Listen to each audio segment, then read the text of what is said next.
Hi friends, welcome to my channel. ಬನ್ನಿ ಇವತ್ತು ಈಸಿಯಾಗಿ ಕೇವಲ 10 ನಿಮಿಷದಲ್ಲಿ ಹೋಟೆಲಲ್ಲಿ ಸಿಗೋ ಥರನೇ ಚಟ್ನಿನ ಯಾವ ರೀತಿ ಮಾಡೋದಂತಂದೇಳಿ ತೋರಿಸ್ಕೊಡ್ತಾ ಇದ್ದೀನಿ. ತುಂಬಾ ಟೇಸ್ಟಿಯಾಗಿರುತ್ತೆ, ಹಾಗೆಯೇ ಮಾಡೋದು ಸಹ ಅಷ್ಟೇ ಸುಲಭ. ಸೊ ಹಾಗಾದರೆ ಇದನ್ನು ಹೇಗೆ ಮಾಡೋದಂತಂದೇಳಿ ಒಂದ್ಸಲ ಚೆಕ್ ಮಾಡೋಣ.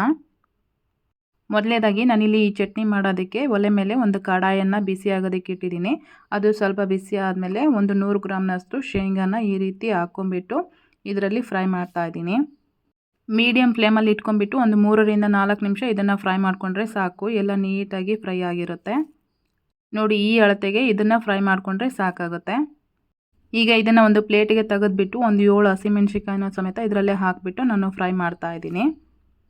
1 ನಿಮಿಷ ಈ ಥರ ಫ್ರೈ ಮಾಡ್ಕೊಂಡ್ಮೇಲೆ ಒಂದು ಸ್ಪೂನ್ನಷ್ಟು ಎಣ್ಣೆನ ಸಮೇತ ಇದ್ರ ಜೊತೆ ಹಾಕಿಬಿಟ್ಟು ಮೀಡಿಯಮ್ ಫ್ಲೇಮಲ್ಲಿ ಇಟ್ಕೊಂಡು ಈ ರೀತಿ ಫ್ರೈ ಮಾಡ್ಕೊತಾ ಇದ್ದೀನಿ.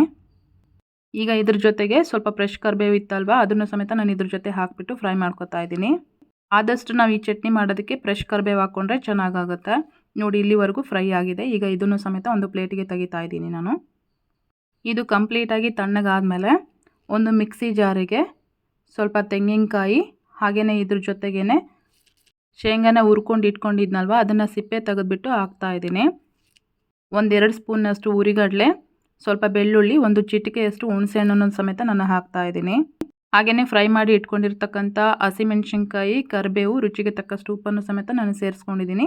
ಇದ್ರ ಜೊತೆಗೇ ಸ್ವಲ್ಪ ಬೆಲ್ಲನೂ ಸಮೇತ ಹಾಕ್ತಾಯಿದ್ದೀನಿ. ನಿಮಗೆ ಬೇಕು ಅಂತಂದರೆ ಹಾಕ್ಕೊಳ್ಳಿ, ಇಲ್ಲಾಂದರೆ ಇದನ್ನು ಸ್ಕಿಪ್ ಮಾಡ್ಕೊಳ್ಳಿ. ಒಂದೆಲೆ ದೊಡ್ಡ ಪತ್ರೆನೂ ಸಮೇತ ಹಾಕ್ಕೊಂಡಿದ್ದೀನಿ ನಾನು. ಚಟ್ನಿ ಚೆನ್ನಾಗಾಗುತ್ತೆ, ಆರೋಗ್ಯಕ್ಕೂ ಸಹ ತುಂಬ ಒಳ್ಳೆಯದಂತಂದೇಳಿ. ಅದನ್ನು ಒಂದು ರೌಂಡ್ ರುಬ್ಕೊಂಡಿದ್ದಾದಮೇಲೆ ಸ್ವಲ್ಪ ಕೊತ್ತಂಬರಿನ ಇದರಲ್ಲಿ ಹಾಕಿಬಿಟ್ಟು ಈ ರೀತಿ ನಾನು ಚಟ್ನಿನ ರೆಡಿ ಮಾಡ್ಕೊಂಡಿದ್ದೀನಿ. ಇದಕ್ಕೀಗ ಸ್ವಲ್ಪ ಲೈಟಾಗಿ ಒಗ್ಗರಣೆನ ಪ್ರಿಪೇರ್ ಮಾಡ್ಕೊಳ್ಳೋಣ. ಒಂದು ಕಡಾಯಿಗೆ 1-2 ಸ್ಪೂನಷ್ಟು ಎಣ್ಣೆ ಹಾಕಿ ಅದು ಸ್ವಲ್ಪ ಬಿಸಿ ಆದಮೇಲೆ ಸ್ವಲ್ಪ ಸಾಸಿವೆ ಮತ್ತು ಜೀರಿಗೆ, 1-2 ಒಣ ಮೆಣಸಿನ್ಕಾಯಿ, ಸ್ವಲ್ಪ ಕರಿಬೇವನ್ನು ಸಮೇತ ಹಾಕಿಬಿಟ್ಟು 1 ನಿಮಿಷ ನಾನು ಇದನ್ನು ಈ ರೀತಿ ಫ್ರೈ ಮಾಡ್ಕೊತಾ ಇದ್ದೀನಿ.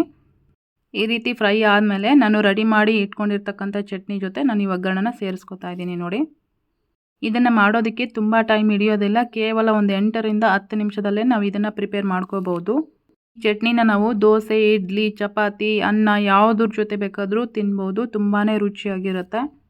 ಹಾಗೆಯೇ ನಾನು ಹೇಳ್ಕೊಟ್ಟಿರೋಂಥ ಮೆಥಡಲ್ಲಿ ನೀವು ಒಂದ್ಸಲ ಮನೇಲಿ ಟ್ರೈ ಮಾಡಿ, ಖಂಡಿತವಾಗ್ಲೂ ಎಲ್ರಿಗೂ ಇಷ್ಟ ಆಗುತ್ತೆ.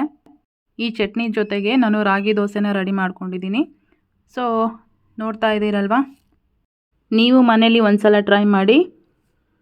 ಇವತ್ತಿನ ರೆಸಿಪಿ ನಿಮಗೆಲ್ಲ ಇಷ್ಟ ಆಗಿದೆ ಅನ್ಕೋತೀನಿ. ಇಷ್ಟ ಆಗಿದ್ದರೆ ಒಂದು ಲೈಕ್ ಮಾಡಿ, ಕಮೆಂಟ್ ಮಾಡಿ, ಶೇರ್ ಮಾಡೋದನ್ನು ಸಹ ಮರಿಬೇಡಿ. So thank you.